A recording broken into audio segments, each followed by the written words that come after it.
Now we're looking to the Hebrew alphabet letter beth. It represents a tent or a house, and you can see that in the shape of the letter.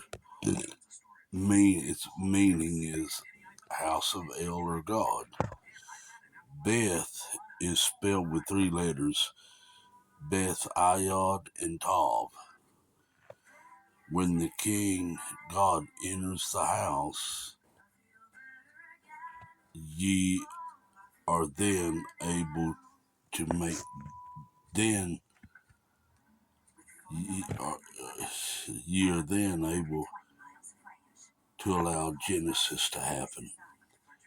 Now, the word Genesis, its meaning is very rare, and it blew my mind kind of off the rockers. It happens to mean to generate, creation. Now, the word religion, I looked up religion from the Latin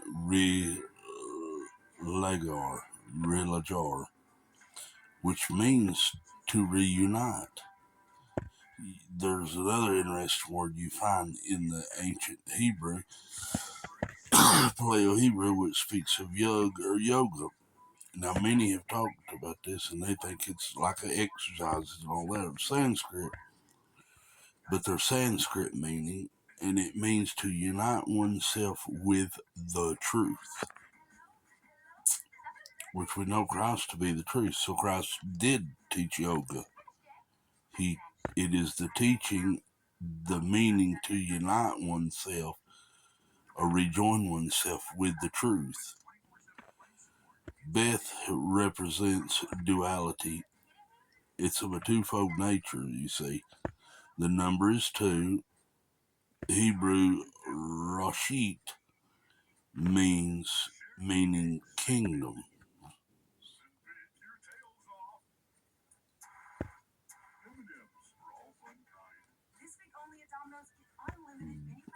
Bereshit bara Elohim, masculine spirit, feminine soul. There's two heavens here, or two kingdoms, meaning the same thing. Represents the above and the lower kingdoms of the reality of God and His manifestation throughout the earth that you are. Thieves who come to steal, rob, and kill. The Satans, the adversaries, are actually, when you look at those words in the ancient Hebrew, they came back to the desires, egos. They steal your consciousness, your God mind, the mind of Christ, energy, our very life. The serpents, and I'm come to find out the whips, the plaids that Jesus plaited of that whip in the money changers. That's why he said the house of Baal has become a den of thieves, because they were twisted together serpents. They were serpents. See, the serpent on the staff was twisted around the staff for medical purposes. You see it on every medical thing. And around the cross now, they twirl around. The three strands, three chords. A three-chord strand they speak about. The triune body of man, which you have male, masculine, feminine, which are both God's aspects. God was both male and female. He's masculine and feminine. So we can't necessarily call God a him without having the she part of him, because it's a creative force for them. You have to have two to create and to procreate life and energy. So with the soul and spirit are intertwined together as one in the house with God, and we allow the King to reside in that house with us.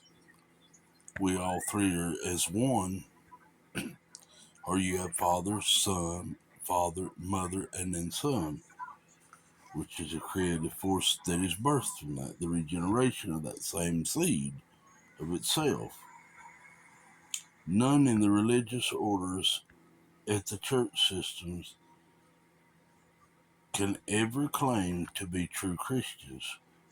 They can do it all they want, but they really aren't, because their psychological temples are filthy.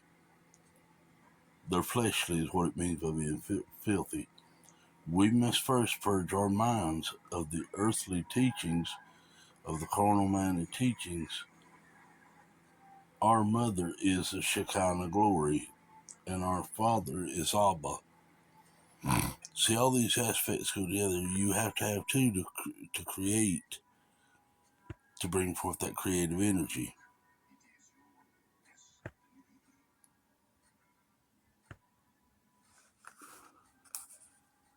I hope you enjoyed this little shorten as much as I did.